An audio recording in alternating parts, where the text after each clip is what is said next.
7 obat herbal yang ampuh atasi diare. Berbagai bumbu masak yang ada di dapur ternyata dapat digunakan sebagai obat diare alami. Diare dapat menyebabkan dehidrasi parah yang dapat mengancam jiwa, jadi jangan meremehkannya. Ketika penyakit usus ini menyerang, kita harus mencari cara untuk menghilangkannya dengan cepat.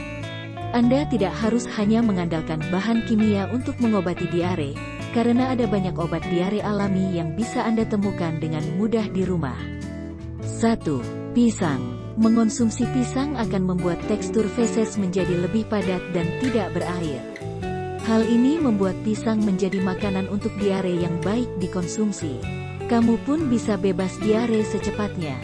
Kemampuan pisang sebagai obat diare alami karena buah tropis ini mengandung banyak pektin dan serat yang menyerap cairan dalam usus.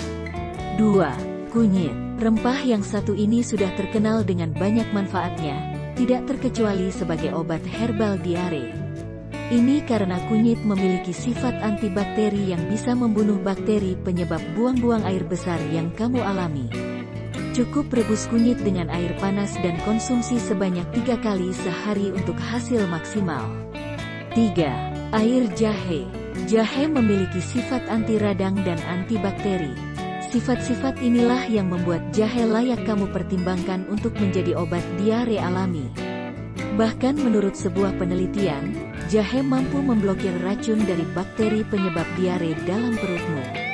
Rempah-rempah yang satu ini juga bisa memperlambat pertumbuhan bakteri E. coli yang menjadi pemicu diare. 4. Air kelapa. Pada saat mengalami diare, banyak cairan tubuh yang hilang sehingga kamu merasa sangat lemas.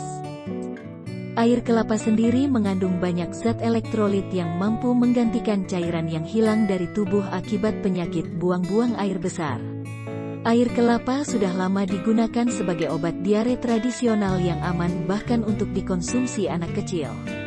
Cara penggunaannya pun sangat simpel karena kamu hanya perlu langsung meneguk air kelapa murni tanpa campuran apapun. 5. Wortel. Tidak hanya bagus untuk mata, wortel ternyata juga ampuh menjadi obat diare alami. Jenis sayuran berjenis umbi ini memiliki kandungan pektin yang cukup tinggi sehingga membantu menyerap cairan dalam tubuh yang berlebih. Feses pun menjadi lebih padat dan keluhan diare lekas menghilang. 6. Lada putih. Kamu mungkin heran bagaimana lada putih bisa menjadi obat diare tradisional. Padahal seharusnya pada saat buang-buang air besar, kamu menghindari makanan dengan sensasi pedas. Kemampuan lada putih mengatasi diare karena bumbu dapur yang satu ini mengandung piperin yang ampuh mengurangi peradangan dan meredakan sakit pada tubuh. Kemampuan lada putih untuk mengatasi masalah perut tidak hanya untuk diare, melainkan juga untuk kolera. 7. Oralit. Cara mengobati diare secara alami yang tidak boleh ketinggalan adalah mengonsumsi oralit, yang dapat membantu mengurangi rasa sakit perut akibat diare. Kamu hanya tinggal mencampurkan setengah sendok teh garam dan 8 sendok teh gula pasir dalam segelas seduhan air hangat. Ini bisa menjadi minuman elektrolit yang mengganti cairan tubuh yang hilang akibat buang-buang air besar. Minumlah segelas oralit setiap 4-6 jam sekali apabila diare yang kamu alami masih berlangsung. Mau tips singkat bermanfaat lagi? Subscribe ya!